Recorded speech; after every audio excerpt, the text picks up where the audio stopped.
Voilà, bonjour à tous et donc bienvenue à cette nouvelle édition de Science on tourne. Alors pour lancer la saison aujourd'hui, on a choisi un sujet un peu entre science et science-fiction.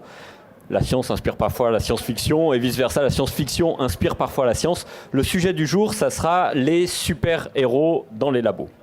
Quelle finalement crédibilité scientifique on peut accorder aux super-héros. Et puis on va remonter un petit peu dans le temps aussi, voir si les super-héros ont toujours existé, si c'est quelque chose de récent, si c'est quelque chose d'antique. Et on passera aussi un petit moment à analyser quel impact ils ont sur notre société. Des questions plus philosophiques, même éthiques à la limite. Qu'est-ce qu'on doit faire? Comment on doit vivre avec ces super-héros? Comment est-ce qu'on doit les interpréter? Qu'est-ce que ça peut nous apprendre sur notre société? Alors pour aborder tous ces sujets, Marc Atala, bonjour. Bonjour. Vous êtes directeur de la Maison d'Ailleurs à Yverdon, donc c'est le musée de la science-fiction, des utopies et des voyages extraordinaires. Vous êtes maître d'enseignement et de recherche à l'Université de Lausanne, et pour que le palmarès soit complet, vous êtes aussi chargé de cours ici au Collège des Humanités à l'EPFL. Quant à vous, Gianni Haver, bonjour. Bonjour. Vous êtes professeur de sociologie de l'image et d'histoire sociale des médias à l'Université de Lausanne. Puis vous êtes aussi professeur au Collège des Humanités. Voilà, à l'EPFL. Alors on va avoir une trentaine de minutes pour discuter un peu de tous ces super-héros. Qui sont-ils? Les découvrir un peu plus en profondeur. Et puis dans un deuxième temps, vous pourrez vous tous poser les questions qui vous interpellent à nos deux spécialistes ici de super-héros. On peut dire ça, vous êtes des spécialistes de super-héros, l'un et l'autre? Quand on travaille sur l'image et les médias, on est spécialiste de rien, on est un peu généraliste. Mais disons, voilà. Et idem, quand on travaille sur la fiction, on est un peu spécialiste de rien. Et de tout. Alors peut-être juste pour commencer, petit rappel historique, est-ce que les super-héros ont toujours existé? Est-ce qu'on peut remonter jusqu'à la Grèce antique, jusqu'aux Égyptiens? Est-ce qu'eux avaient des super-héros, Gianni Haver? Alors, on est remonté jusqu'aux origines, mais après coup, évidemment, les super-héros sont un phénomène daté, historiquement, même si le personnage de Superman était déjà un peu en germe dès 1935, il apparaît pour la première fois de manière véritablement publique en 1938 avec le numéro 1 de l'album Action Comics. Et ça, c'est le début des super-héros? C'est à partir de Superman qu'il y a eu un effet de clonation du modèle de la part d'éditeurs concurrents et qui a nourri cet univers qui, bien sûr, va pomper. C'est un univers éponge, se nourrit de références précédentes, même parfois assez éloignées, mais qui a assez de cohérence pour qu'on le considère comme le véritable univers des super-héros. Mais alors, comment vous définissez un super-héros? Parce que, par exemple, Hercule, qui avait une force incroyable dans la mythologie, n'est pas un super-héros? Non. Quelle est la nuance entre Alors, il y a deux deux manières de définir le super-héros. Une logique un peu interne, c'est-à-dire qui a été trouvée sur le modèle narratif. Et en gros, il y a trois caractéristiques qui sont souvent évoquées. C'est la double identité, le costume caractéristique et les super-pouvoirs. Bon, on voit qu'Hercule, il n'a pas vraiment de double identité. Hercule, c'est un demi-dieu qui évolue dans un Olympe et dans une logique de mythe et de croyances religieuses. Donc voilà, c'est un univers qui n'est pas lié au divertissement, qui n'est pas lié... Il y a un autre élément, les super-héros sont avant tout un phénomène médiatique, c'est-à-dire qu'ils s'expriment par leur support, par le fait de nourrir une industrie culturelle qui naît dans le comics book, mais qui très vite va migrer sur quasiment tous les médias, très vite à la radio, très vite au cinéma, et puis plus tard à la télévision.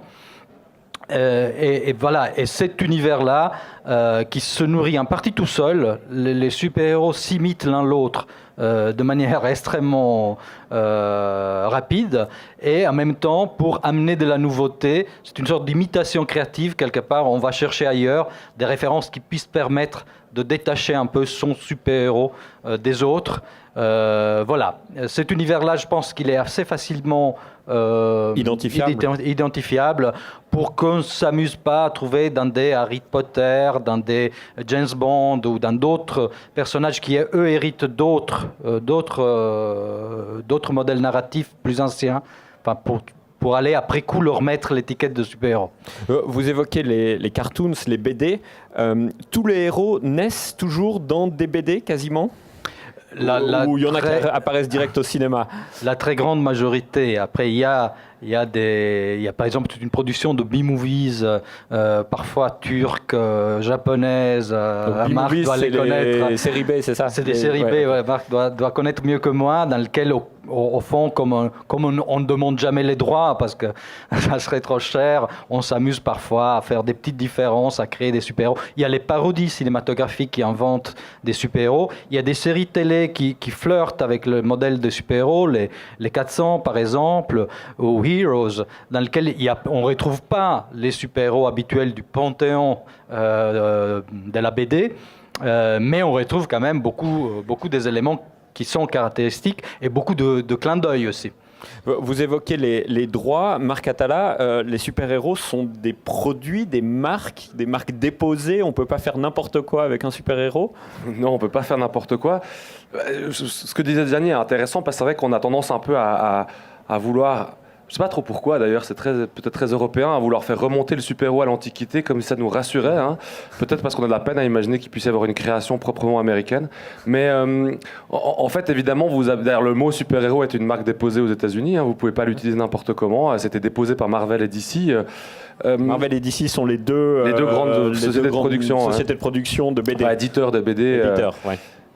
Donc effectivement, on ne peut pas faire ce qu'on veut. C'est un phénomène aussi à la fois social, à la fois médiatique, puis aussi un phénomène évidemment économique qui dépend de toute la question de la presse populaire américaine depuis la fin du 19e siècle, avec des supports différents, le dime novels, le pulp magazine, les comic books, qui sont vraiment des supports adressés à un public qui est parfois jeune, parfois de langue maternelle non anglophone, etc. Et puis qui vont diffuser un imaginaire qui va plus tard arriver en Europe et puis qui va être un peu problématique parce que la question du support en Europe n'est pas la même qu'aux États-Unis, où la question des droits, par exemple, quand on préparait l'exposition sur les super-héros à la Maison d'Ailleurs, on a dû dealer un peu avec DC Comics, c'est l'enfer, parce qu'aux États-Unis, les droits appartiennent aux éditeurs, alors qu'en Europe, les droits artistiques appartiennent aux artistes. Et ce qui fait que quand ils voient une sculpture de Superman, ils disent ça nous appartient. Et le droit américain leur donnerait raison, c'est pour ça que la plupart des artistes sont affiliés aux grands groupes, alors qu'en Europe, ça appartient à l'artiste. Donc la question des droits est vraiment co-substantielle au phénomène, c'est à la fois un support médiatique, et donc c'est forcément aussi un phénomène économique avec les droits associés. Et vous dites que ça vient des États-Unis en direction de l'Europe, ça vient systématiquement des États-Unis en direction de l'Europe? Ils sont systématiquement créés aux États-Unis, ces super-héros? Disons, comme le disait Gianni, on va dire qu'il y a un moment identifié dans le temps qu'est la naissance des super-héros avec Superman en 1938, qui apparaît auparavant, mais qui n'est pas le même super-héros et qui apparaît dans un fanzine, donc un magazine pour fans spécialisé. Il apparaît en 1938 et aujourd'hui la production est essentiellement américaine. On a eu une sorte dans les fin des années 70, début des années 80, une production française. Gianni connaît bien les productions italiennes par exemple, qui se sont inspirées de l'esthétique du super-héros. Donc il y a quand même des phénomènes non américains dans les B-movies. Je vous conseille fortement, si vous aimez bien les nanars, de voir Gagam Boy par exemple, c'est un film chinois de Spider-Boy en fait. Et il y a quand même une production non américaine, mais originellement la production est américaine, et ce qu'a fait la France par exemple et qu'elle continue à faire à travers certains intellectuels dont Serge Lehmann, qui est quelqu'un de pas très connu dans le champ autre que science-fiction, disons, essaye de rattacher la tradition du super-héros avant, en disant il y a des précurseurs en France, le Nyctalope que personne ne connaît, Fantomas que les gens connaissent peut-être plus, voire même jusqu'à Capitaine Nemo, et on se rend compte, comme le disait Gianni, que évidemment si on veut trouver des origines aux super-héros avant, on peut les trouver n'importe où, parce qu'on peut toujours identifier comme les super-héros sont des archétypes qui ont plusieurs choses différentes, plusieurs propriétés différentes, on peut toujours isoler une de ces propriétés et la retrouver auparavant, parce que la fiction se nourrit de fiction. Mais il s'avère que c'est un phénomène aussi médiatique et économique qui est américain et qui fait que les précurseurs sont des précurseurs seulement a posteriori. Il n'y aurait jamais eu de presse super-héros en France dans les années 20, ça ne s'est pas développé. On peut y trouver des précurseurs, mais il n'y a pas eu de phénomène ni sociologique, ni économique, ni médiatique, ni rien. Comment est-ce que ces super-héros, puisqu'on parle là des années 20, des années 30, 1938, Superman, comment est-ce que ces super-héros évoluent avec la société et évoluent avec la science? Est-ce qu'ils se nourrissent de la science et de la société pour se construire? Gianni Haver? Oui, mais c'est une des flèches à leur arc. Si on prend le premier modèle, Superman, les super-pouvoirs de Superman, on le sait, ils sont expliqués parce que c'est un extraterrestre. Mais effectivement, ça ne suffit pas. Il faut penser que les premières histoires des super-héros sont des histoires très courtes. Elles font une dizaine de pages. Et dans le premier numéro d'Action Comics, il y a une page qui est sacrifié quand même pour asseoir scientifiquement les super-pouvoirs de Superman. C'est-à-dire, au fond, la planète dans laquelle il est né, de laquelle il est originaire, Krypton, a une attraction terrestre, kryptonienne, beaucoup plus forte que la Terre, et du coup, les habitants ont une masse musculaire ou des performances qui sont créées pour s'adapter à cette attraction terrestre. Et le typage poursuit la démonstration scientifique en disant, mais au fond, même sur la Terre, il y a des êtres qui ont des super-pouvoirs. Regardez la fourmi qui soulève 25 fois son poids. Regardez la sauterelle qui saute 50 fois sa dimension. Et voilà. Et Superman est adapté à ça. D'ailleurs, Superman ne vole pas dans ces premiers épisodes, justement parce que le vol ne serait pas explicable par cette petit prologue scientifique. Il fait des bonds bien sûr, qui leur permettent de sauter un building, mais ça reste des bonds. Alors après, c'est l'image du corps en suspension qui a nourri l'imaginaire du vol. Alors c'est très intéressant de voir comment il apprend à voler, parce que c'est une circulation entre différents médias, mais je peux y revenir tout à l'heure, puisque ça sort un peu de la question. Mais on a besoin de cette assise scientifique pour créer un super-héros, sinon il n'est pas crédible, et ça ne prend pas. Si on revient à la question du média, la grande esthétique des années 20 aux États-Unis, c'est l'esthétique du space opera et de la science-fiction naissante, en fait. Le mot science-fiction apparaît en 1929 dans ce qu'on appelle un pulp magazine, qui sont des espèces de magazines regroupant plusieurs histoires, qui est en fait le pendant narratif ou disons littéraire du comic book, qui est l'aspect bande dessinée. Et c'est les mêmes éditeurs, c'est les mêmes scénaristes, les mêmes illustrateurs. Et donc finalement, la science-fiction va convaincre un public d'ingénieurs, des étudiants ingénieurs des années 30. Et donc il faut une plausibilité scientifique, qui est évidemment complètement ce qu'on appellerait un artifice. On fait semblant, il ne faut pas oublier que c'est de la fiction. Alors évidemment, si on explique en une page, dans la première page d'Action Comics, que Superman peut faire tout ça par le fait qu'il est extraterrestre, c'est comme quand vous partez dans une planète très distante du système solaire. C'est profondément invraisemblable d'aller s'installer comme dans Avatar sur Pandora. Mais il s'avère que comme c'est expliqué ou c'est montré par l'image de manière plausible, le lecteur ou le spectateur coupe en fait la question de savoir si c'est vraiment possible. Ça serait absurde de voir un film en disant est-ce que c'est vraiment possible que il va se dire voilà, on est dans un type de lecture ou un type de visionnage particulier qu'on n'aurait pas par exemple dans le monde des Hobbits de Tolkien. Et c'est donc une excuse. On se nourrit de la science parce qu'on va accrocher les lecteurs avec quelque chose qui n'est pas la même chose avec le roman d'amour, le roman sentimental, le roman psychologique ou autre. On les accroche autrement. Et puis après, l'histoire peut se dérouler, comme le disait Gianni, après on s'en fiche un peu. On a fait une page, on a expliqué, c'est bon. Rappelez-vous les films de super-héros que vous avez vus, vous avez toujours un moment où on vous explique les mutations, l'araignée qui pique Spider-Man, puis derrière vous avez des écrans qui vous montrent l'hybridation du génome, et puis après c'est fini, c'est plus important. On a juste calibré le héros dans un certain paradigme, qui est le paradigme rationnel, et puis après c'est fini. Mais personne va regarder Spider-Man en se demandant, enfin je vous le souhaite du moins, j'aimerais bien avoir ces super pouvoirs, je vais commencer à me faire piquer par une araignée. Donc on n'est pas dupe, mais en même temps on fait semblant que c'est possible. Et c'est comme ça que ça fonctionne. C'est ce qu'on appelle le pack de lecture. On fait semblant parce qu'on accepte les lois de l'univers. Alors je tourne la question dans l'autre sens. Est-ce qu'un super-héros qui aurait des pouvoirs vraiment scientifiques ne serait pas intéressant si on ne dépasse pas la science? Quand on crée un super-héros, on rend le truc stérile et ça n'intéresse absolument personne. Il faut toujours être un pas en avant sur la science. Ça ne serait pas des super-héros. C'est-à-dire du moment que ça devient possible, c'est à la portée de l'humain, quelque part, la logique est un peu cassée. Par contre, c'est vrai que l'humain augmenté commence à être une réalité scientifique, et notamment, par exemple, dans le domaine de l'armement. L'équipement d'un soldat, disons, d'une grande puissance, avec ses viseurs qui lui permettent de voir dans le noir, de régler des distances, d'être en contact.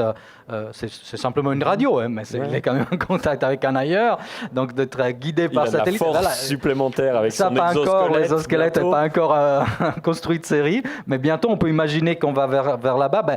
L'humain augmenté est aussi une réalité. Au fond, quand je mets mes lunettes, je suis un humain augmenté. Alors après, voilà, il faut voir où est la barrière, effectivement, entre ce qui est enfin, au-delà du possible. On retrouve exactement ce que... Voilà, s'il n'y a pas cette science qui a un côté improbable, qui est pas dans l'anticipation, je pense qu'effectivement, le côté fantastique est un peu réduit. Mais ça veut dire que Superman, dans 50 ans, ne sera plus un super-héros. On rira, on dira « Ah, ah, ah !» Quand j'étais gamin, j'étais complètement fasciné par ce machin que Star Trek avait, dans lequel il pouvait parler à distance avec les gens qui étaient dans le vaisseau spatial. J'en suis revenu. Hein. Oui, évidemment.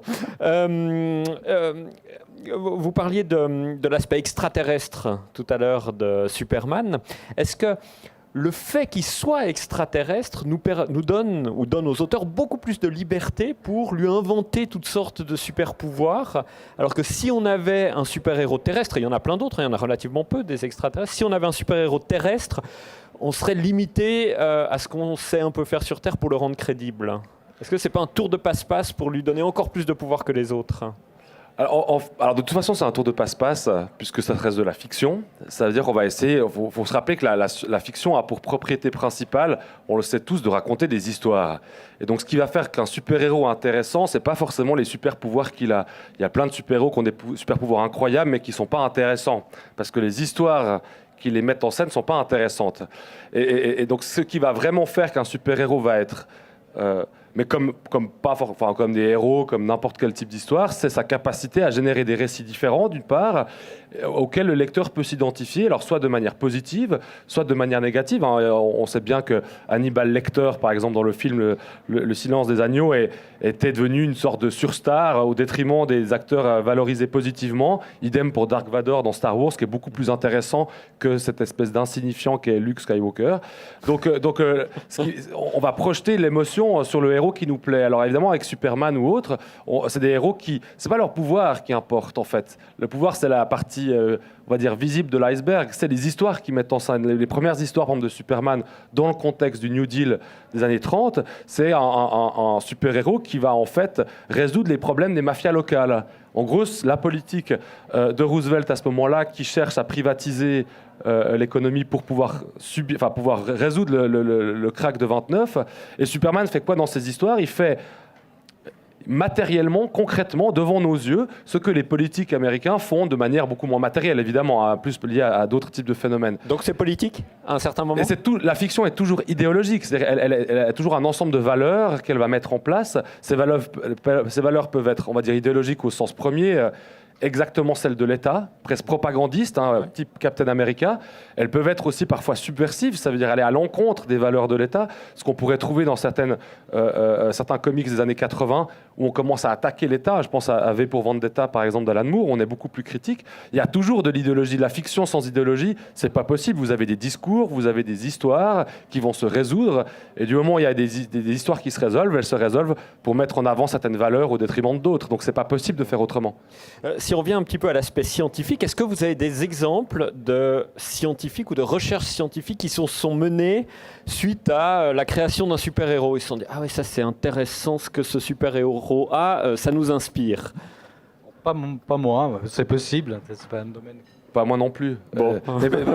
Donc ça n'inspire pas beaucoup les scientifiques finalement. Mais ça dépend ce que vous appelez par inspirer. Si vous regardez Spider-Man puis que vous commencez à faire de la recherche sur des araignées modifiées génétiquement, c'est que vous avez un peu comme Don Quichotte confondu le roman avec les moulins. C'est-à-dire en fait, évidemment ça se passe pas comme ça, mais si on pense en termes d'influence, en disant je cherche à augmenter les performances de l'humain, qui est d'ailleurs un discours qui ne vient pas des super-héros, qui existe depuis en tout cas le XVIIIe siècle avec la perfectibilité, alors vous pouvez commencer puisque ces discours de fiction vous font éprouver des émotions, positives ou négatives, vous pouvez commencer à être fasciné par quelque chose et avoir envie, sur d'autres plans, d'exploiter ces recherches. Donc l'imaginaire, il a pour vocation non pas de...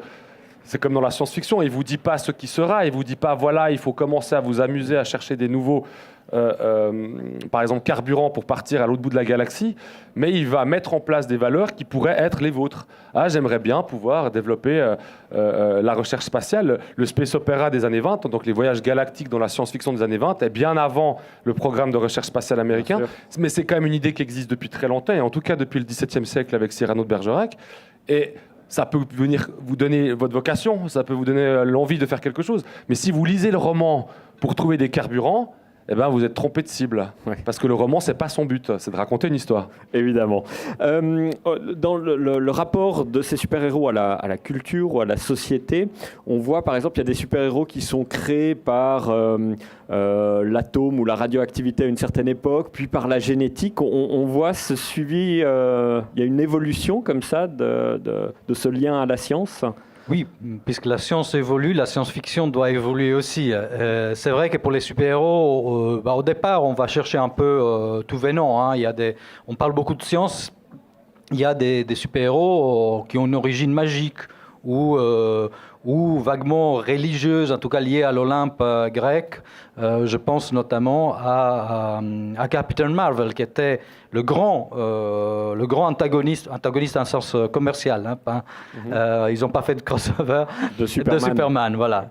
Mais évidemment, au bout d'un moment, l'avancée de la science a fourni les occasions d'aller piocher dans les grandes inquiétudes du siècle. Alors effectivement, très vite, avec le Silver Age, on est dans les années 60, on va chercher dans le domaine de l'atomique, plein de guerre froide, évidemment. La radioactivité, l'énergie atomique. Hulk naît de cette manière-là. Les 4 Fantastiques, c'est la conquête dans l'espace. Ils sont exposés à des rayons mystérieux. C'est des astronautes à l'origine qui les modifient.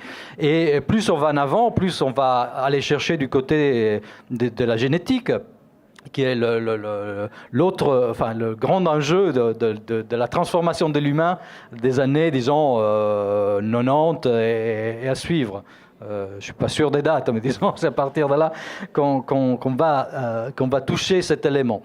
Y compris en réinventant des origines de super-héros. On ne se gêne pas d'aller réadapter. Radioactivité, génétique, ensuite. Ah ouais, ça, il faut que la science se bouge, parce que là, ça fait un moment qu'on est sur le commence à s'embêter avec ces super-héros. Ouais.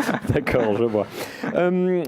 Pourquoi est-ce que notre société a besoin de ces super-héros, a besoin de se faire ces super-héros? C'est quoi? Ça donne du rêve, ça donne de l'enthousiasme? Qu'est-ce qu'on va chercher dans ces personnages? Déjà, je pense qu'on cherche énormément de choses différentes et chacun pourrait dire ce qu'il y trouve en bien ou en pas bien, parce qu'il y a aussi passablement de gens qui rejettent cette esthétique-là, qui a été d'ailleurs longtemps marquée, esthétique pour adolescents, plutôt hommes d'ailleurs. Ça se démocratise un peu aujourd'hui, plutôt par le biais du cinéma d'ailleurs. On voit de plus en plus une répartition, si ce n'est égalitaire, du moins presque égalitaire entre les sexes. Ce qui est intéressant par rapport à la question que vous posiez, c'est évidemment qu'est-ce qu'on cherche dans une fiction. Et ce qui est intéressant, si on prend les grandes choses qui passent au cinéma, quels sont les grands blockbusters américains aujourd'hui? C'est les super-héros, c'est la science-fiction et la fantasy. Donc déjà 3 esthétiques anglo-saxonnes qui sont toutes basées sur quelque chose que l'Europe a bien oublié parce qu'elle l'a tué, c'est l'épopée, l'épique, le sentiment épique, les grandes quêtes symboliques. Vous êtes là, vous avez quelque chose qui vous tombe dessus, et puis il vous faut résoudre. La quête, elle va vous faire résoudre ou obtenir quelque chose. Le quelque chose peut être symbolique, le bien, le mal, etc. Ou bien peut-être, comme la quête du Saint Graal, un objet qui représente autre chose. Et l'Europe a tué l'épopée. On dit souvent que l'épopée meurt au XIXe siècle avec les grands courants réalistes qui viennent justement faire l'inverse. Ceux parmi vous qui ont lu, c'est-à-dire à peu près tout le monde, puisque vous êtes tous passés par les bancs de l'école, Madame Bovary ou Balzac, vous voyez, tous ces Stendhal, c'est pas des héros qui ont des quêtes symboliques, c'est des gens qui ont des petites quêtes, ça marche jamais en plus.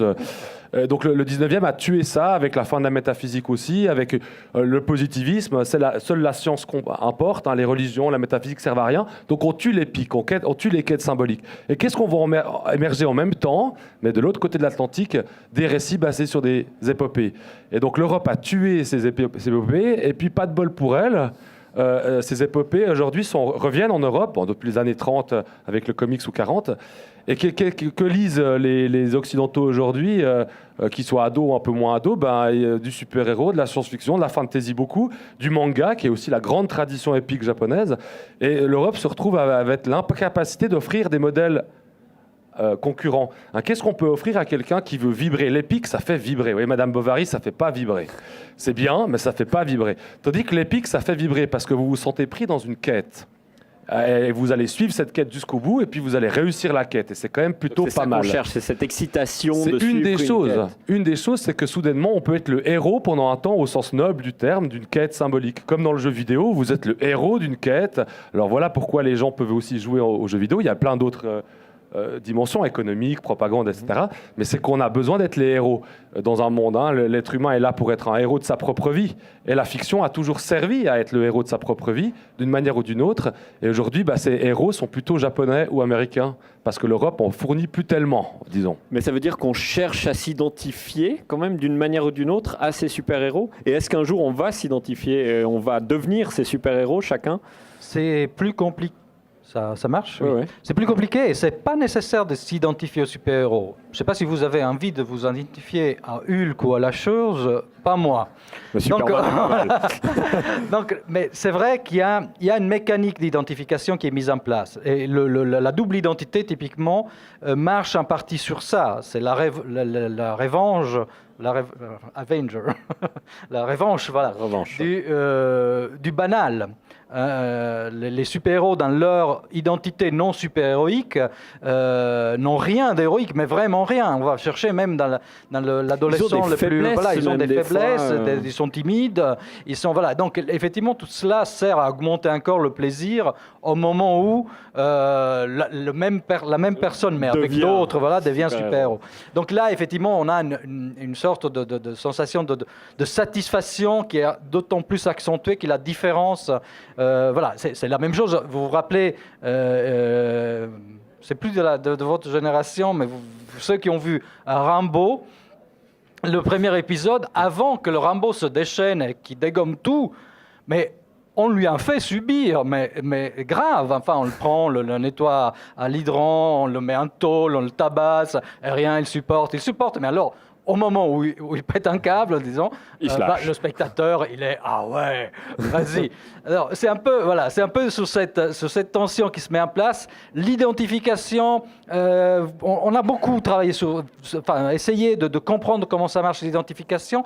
Mais par exemple, lorsqu'on a essayé de ramener un public féminin dans les comics, ça marche déjà dans les années 40. Ça marche. Enfin, on essaye déjà dans les années 40 avec Wonder Woman. On va créer... On fait appel à un psychologue. Féminin. Voilà, on veut augmenter. Et on crée un personnage féminin qui se comporte comme un super-héros. Résultat, comme Superwoman a une petite jupette ou un petit short, selon les époques, qui montre abondamment son décolleté et ses jambes, le public est beaucoup plus masculin. Voilà. Donc, alors qu'on avait cherché justement de jouer sur l'identification. Pareil pour les super-héros adolescents. On se dit, mais enfin, qui nous lit les comics, ils ont entre 11 et 14 ans. Alors on va créer des adjuvants aux super-héros, c'est les Robin, c'est les Buck pour Captain America. Enfin, un mini super-héros en miniature qui est censé attirer l'identification de l'adolescent. Mais l'adolescent a déjà de la peine en tant qu'adolescent avec ses boutons et ses problèmes relationnels à l'école pour pas s'identifier sur un autre adolescent. Lui, il veut s'identifier au héros, en tout cas projeter sur l'héros. Donc voilà, on est entre l'identification, la projection et le plaisir quelque part simplement du récit et de la quête. La quête, je pense, effectivement, un élément fondamental. D'ailleurs, si au début les histoires sont un peu one-shot, c'est-à-dire c'est des petits, effectivement, 10 pages. On braque une banque, Superman résout le truc, il va chercher les gangsters, il y a un politicien corrompu, Et après, on va créer quand même un univers dans lequel il y a une quête suprême qui plane, quelque chose au fond contre laquelle combattre un ennemi principal, qui permet effectivement de renforcer cet élément de quête. Et voilà. Donc il y a la mini-quête et quelque chose de encore plus fort en dessous. Je ne sais pas si tu es d'accord, Marc. Ouais, c'est ça. Je ne vais pas dire beaucoup plus, mais le problème de l'identification, c'est que c'est pas forcément qu'on s'identifie à quelqu'un. c'est souvent le héros qui est porteur des valeurs du récit. En fait, le phénomène d'identification, c'est pas je veux ressembler à Superman, c'est j'aime bien l'univers dans lequel évolue Superman. C'est pour ça qu'on peut très bien s'identifier à un morceau de musique classique ou pas classique. Vous voyez, c'est l'ambiance qui nous fait nous transporter dans un autre monde. C'est pas forcément la figure anthropologique comme ça. Et donc l'identification, on peut vouloir ressembler à Spider-Man, c'est possible, mais c'est un cas très très exceptionnel. C'est plutôt les histoires, c'est plutôt l'ambiance, c'est plutôt les quêtes qui sont menées, c'est plutôt les ennemis aussi qui peuvent être intéressants. Le Joker a presque autant de succès que Batman et personne ne veut vraiment s'identifier à un espèce de psychopathe pervers. Donc l'identification, c'est un concept qui veut plutôt dire le fait de qu'est-ce qui favorise le fait que j'aime bien le monde. Et puis en fait, on se rend compte qu'il y a énormément de choses. Le héros étant une parmi beaucoup d'autres. Hein. Ouais. Une petite dernière question, Gianni Aver, Marcatella. Si vous pouviez avoir un super pouvoir, lequel vous prendriez ? Vu le nombre de problèmes que ça leur amène, aucun, quoi, vraiment. Et vous, Gianni Aver ? L'invisibilité, ça pourrait être pas mal. Enfin, rentrer aux expositions de la maison d'ailleurs comme ça, sans douce, payer. Sans payer. Je suis sûr que vous n'avez pas. Le héros de Wells est devenu fou à cause de ça. Attention avec l'invisibilité. Extra, ben merci beaucoup pour toutes ces explications. Alors, je ne sais pas s'il y a des questions parmi vous pour continuer la discussion à propos de ces super-héros. Parce qu'il y a un micro qui se balade, si jamais.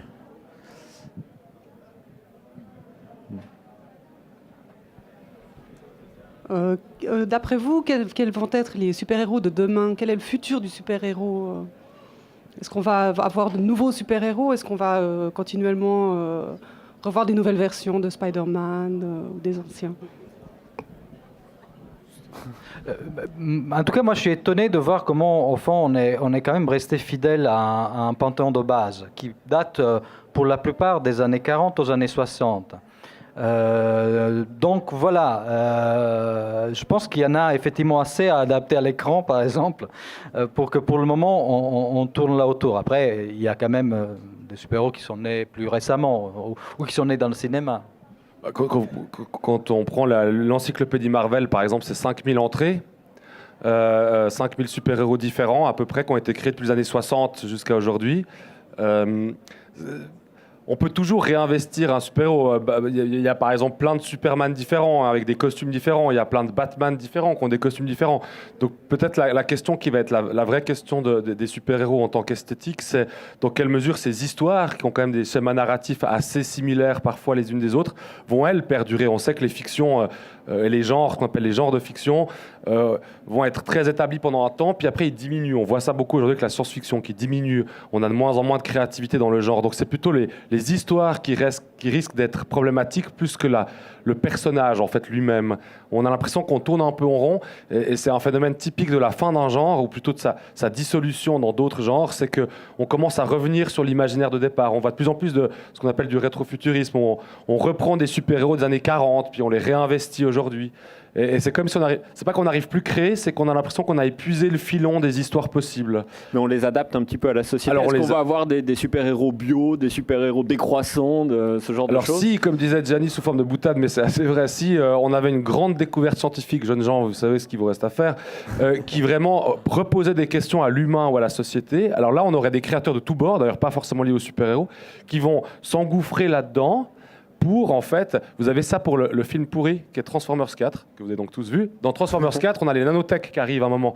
La nanotechnologie, ça fait longtemps qu'on en parle, ça marche jamais vraiment, hein, c'est pour les produits de beauté principalement aujourd'hui, donc c'est pas très funky. Mais soudainement, ils rajoutent, ils disent « Ah tiens, on pourrait imaginer générer des robots un peu aléatoires avec ces nanotechnologies ou ces nanorobots qui évidemment échappent à leur créateur. Puis ils vont pas trop loin dans le film parce que ça reste du Michael Bay, c'est quand même assez pourri. Et ça, c'est quelque chose qui typiquement pourrait relancer la créativité avec des modèles déjà existants si on avait des vraies différenciations. Mais depuis la génétique des années 60, on n'a pas grand-chose qui a... Et peut-être l'informatique des années 80. Révolutionnaire. Voilà, qu'on vraiment... Ouais, mais vous voulez raconter quoi comme histoire là-dessus ? C'est pas marrant. Enfin. Vous vous adressez à des scientifiques, attention. Bonjour. Mais c'est quand même pas marrant. D'autres questions ? Ouais.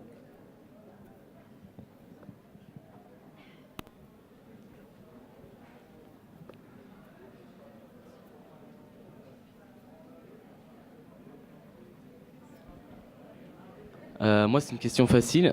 Est-ce que Batman est un super-héros alors qu'il n'a pas de pouvoir? Oui, il a des pouvoirs technologiques. Effectivement, c'est la grande question. Et à ce moment-là, effectivement, c'est l'exception qui confirme la règle quelque part et qui montre bien que Batman est un super-héros parce qu'il naît dans des supports et dans une logique narrative qui est l'univers des super-héros. En plus, il a le costume caractéristique, c'est-à-dire au moment où Batman apparaît, il n'y a quasiment que Superman comme modèle. Donc on essaye de décliner le modèle, c'est la première déclinaison. Donc c'est une déclinaison imparfaite quelque part, selon la définition des 3 caractéristiques qui, elle arrive bien après, et qui est tout à fait critiquable, hein, parce qu'on trouve plein d'exceptions. Est-ce que Submariner est un super-héros? Est-ce que Thor est un super-héros? Ça peut se discuter beaucoup plus que Batman, pardon. Mais il y a un univers narratif qui joue avec les limites et qu'on n'arrive pas à enfermer si facilement dans une définition. Et est-ce que c'est le but? Quelque part, on a tous une idée assez claire d'à quoi ressemble un super-héros et on le reconnaît ou pas. Je trouve que la réponse des supports est intéressante parce que quand vous discutez, quand on voit les définitions proposées par les Américains, par exemple, quand ils vous disent quelle est la définition de la science-fiction, ils vous disent c'est ce qui apparaît sous le label science-fiction. Quelle est la définition d'un super-héros? C'est ce qui apparaît dans les supports de super-héros, donc les comic books de super-héros. Et ça nous paraît toujours un peu tautologique, comme ça on se dit ouais bon ok, parce que nous on cherche d'autres choses en fait. Mais dans la logique américaine, c'est évident. Si vous apparaissez dans un comic book, Batman c'est une chose, mais pensez au Punisher qui a aucun super pouvoir, il a juste envie de tuer tout le monde, c'est tout, voilà. Et qui est en plus pas un type très glorieux, mais qui restera un super-héros. Il apparaît dans un format qui est le format du super-héros. C'est souvent en Europe où, à cause de la tradition critique, on cherche d'autres types de propriétés qui sont en général soit thématiques, soit de la logique de construction des récits. Bon, voilà. Aux États-Unis, c'est très clair. Si vous êtes publié dans un comic book de super-héros, quoi que vous publiez, c'est un super-héros. Si vous êtes sorti en label SF ou fantasy, bon, ça n'existe pas, label fantasy, mais en label SF ou Heroic Fantasy, c'est de la SF ou du Heroic Fantasy. C'est ici qu'on a de la peine avec cette définition du support, comme si on voulait aller à l'essence même. Qu'est-ce que le super-héros par essence? Et en fait, c'est assez prosaïque, c'est plutôt un support et un mode de diffusion, la manière dont ce support se diffuse. Donc oui, Batman est un super-héros. D'autres questions? Mais pas l'inspecteur Gadget qui a aussi des pouvoirs liés à la technologie. C'est un super-héros. Non. Et il a 2 personnalités, il a un costume et il a plein de pouvoirs. Ouais. Ah, là, je vous ai eu. Qu'est-ce que tu dirais? Il naît en dehors de l'univers. Enfin, c'est ça. Si vous enlevez le support, d'ailleurs, c'est l'idée de remonter à l'Antiquité grecque ou autre, c'est quelque chose qui est très européen, de retrouver les précurseurs des super-héros, parce que justement, vous ne faites pas attention au support. C'est-à-dire qu'en fait, les propriétés sont partagées par beaucoup. Le nyctalope, je parlais de ça, c'est inventé par un écrivain populaire français des années 10, qui s'appelle Jean de la Hire. Il voit la nuit, il a un costume, mais comme il n'apparaît pas sur un support, qui est le support du comic book, il ne sera pas un super-héros. Et donc si on prend en charge le support, ça change complètement en fait. Et c'est pour ça que Tintin n'est pas un super-héros. Il n'apparaît pas dans un même support en fait. Donc si vous prenez les définitions européennes, vous en trouvez partout. Ouais. Si vous prenez des définitions américaines, donc liées au support de diffusion, alors là c'est très limitatif, et Inspector Gadget n'est pas du tout dans ce cas de figure-là en fait. Essayez de voir, c'est assez drôle, justement, l'article Wikipédia du nyctalope, et notamment les discussions. Alors déjà, c'est un gros cocorico, parce qu'évidemment, c'est le premier super-héros. Je ne sais pas si, entre-temps, ils ont changé la définition, parce qu'évidemment, c'est un jeu de lutte. Mais ça montre aussi bien qu'après, évidemment, plus le modèle prend de l'ampleur, plus l'origine du modèle doit être quelque part anoblie, donc là on va chercher presque du côté de la littérature, mais plus loin dans la mythologie grecque, et plus c'est loin, plus c'est ancré loin, plus c'est censé être aussi quelque chose de noble. Lorsqu'on dit que les hiéroglyphes ou les livres des morts égyptiens, c'est de la BD, c'est n'importe quoi, mais ça anoblit la BD. Il y a pour ceux que ça intéresse, il y a toute une sorte de débat qui existe aujourd'hui entre les chercheurs. En Suisse, on a la chance d'avoir de pouvoir déjà travailler sur les super-héros et d'autres formes de médias au niveau universitaire sans aucun problème de légitimation, ce qui n'est pas le cas en France, par exemple, où c'est très très compliqué d'avoir des postes universitaires sur ce genre d'esthétique-là. Et ce qui fait qu'il y a cette recherche de légitimation, mais qui est évidemment contre-productive. Si vous dites que Hercule de la mythologie est un super-héros avant l'heure, alors vous oubliez tous les phénomènes historiques qui sont passés entre deux, et puis finalement vous faites cette impression que oui, de toute façon tout est super-héros ou tout est science-fiction. Et c'est beaucoup plus intéressant de cloisonner en réfléchissant sur les phénomènes historiques et sociaux ou économiques, parce que ça permet de pouvoir voir les variations. Et c'est dans les variations que la recherche est intéressante. Si vous essayez d'être très englobant, vous exhibez à tout le monde le fait que vous n'êtes pas reconnu puis que vous aimeriez bien être reconnu. C'est le phénomène du ghetto. Et puis une fois que vous êtes reconnu, ça vous agace par ailleurs parce que vous n'êtes plus un ghetto. Bon, enfin, c'est un peu cette espèce de paradoxe du ghetto. Et donc évidemment, on a ce problème-là où on essaie de rechercher de plus en plus loin. Alors que c'est vrai qu'en Suisse, dans les chercheurs qui travaillent entre l'Université de Lausanne et d'autres universités, on n'a pas tellement ce problème de légitimation, on s'intéresse à des objets, et donc on n'a pas besoin de les rattacher tout le temps à des choses qui ont été anoblies, et puis ça devient absurde, si vous dites, voilà, Hercule c'est le premier super-héros, c'est complètement absurde, c'est pas le même public, c'est pas les mêmes supports, c'est pas les mêmes choses, c'est pas les mêmes intentions d'écriture ou de diffusion, et ça fait que faire l'inverse de ce que vous aimeriez, c'est-à-dire à légitimer un objet en tant que cet objet-là, et pas une sorte de truc global qui existe depuis la nuit des temps, qui est absurde en fait. Bon, n'empêche qu'il y a 10 ans, je suis tout à fait d'accord, mais il y a 10 ans, quand j'ai fait mon premier cours, c'était un séminaire sur les super-héros, cours séminaire, et que j'ai commandé les reprints à l'époque, c'était un peu plus difficile, il fallait les faire venir un peu de plus loin, il y avait moins de Batman, de Spider-Man comme ça, et la secrétaire qui est venue me voir en me disant « Mais Johnny, c'est toi qui as commandé ça, je ne sais pas si on rembourse. Hein. » Parce qu'évidemment, c'était quand même difficile d'assimiler ça. Ça a complètement changé. Et même je crois qu'on est... Mais ça nous a permis effectivement d'être... Je pense qu'effectivement, Lausanne en particulier est toujours un peu en avant dans ces domaines d'industrie culturelle vraiment qui sont un peu délaissés. Voilà, et on va chercher toujours un peu plus loin. Ce sont les bons. Hein. Bon. Ok, merci beaucoup en tout cas pour toutes ces explications. On arrive au terme de ce Science on tourne. Juste si vous voulez prolonger votre intérêt pour les super-héros, quelques ouvrages qui ont été préparés par la bibliothèque de l'EPFL ici.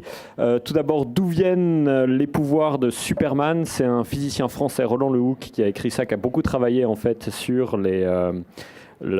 surtout les super pouvoirs des héros et la science-fiction en général et les rapports science et science-fiction. Et puis, 2 ouvrages de vous, Marc Atala. Vous allez nous les décrire mieux que moi. Voilà, un livre qui n'a rien à voir avec les avatars. Voilà, qui n'a rien à voir avec les super-héros, qui était une réflexion sur la question de l'homme-machine depuis le XVIIe siècle jusqu'à aujourd'hui, voir comment, justement, la littérature, principalement, a fait évoluer cette figure qui nous paraît aujourd'hui assez simple, l'homme jusqu'au cyborg ou au robot, et de voir, en fait, quelle est l'origine de cette évolution-là. Donc, comment, depuis les automates au XVIIIe jusqu'aux robots contemporains, ces figures ont pris différentes formes, et ce qu'elles nous disent de notre rapport à l'homme. Et puis, petit dernier clin d'œil par rapport à la maison d'ailleurs. Et à l'EPFL, puisque ça a été publié par les PPUR. Donc, l'année passée, on a ouvert une exposition qui s'appelle Souvenirs du futur, qui permettait de retracer, en fait, en gros, un siècle de science-fiction. Le livre permet de pouvoir avoir un catalogue de textes. Il y a 18 textes à l'intérieur, 9 longs et 9 plus courts, qui présentent, en fait, l'histoire de la science-fiction depuis l'utopie jusqu'à aujourd'hui, avec des points de vue très singuliers sur la BD, le cinéma, sur la littérature au 19e, sur Jules Verne, sur les pulp magazines, si on veut comprendre le phénomène pulp. En gros, une sorte de panorama, mais pas linéaire. On a des espèces de spots comme ça qui sont proposés sur des phénomènes pour aussi comprendre la prégnance de cet imaginaire aujourd'hui. On vit dans un imaginaire de l'utopie, de la science-fiction, des voyages, comme on l'a vu encore aujourd'hui avec la question des super-héros. C'est un ouvrage qui permet de pouvoir suivre un peu ce cheminement historique assez complexe. De la science-fiction. Super. Voilà, entre autres. Entre autres. Merci beaucoup et puis bravo pour ces explications.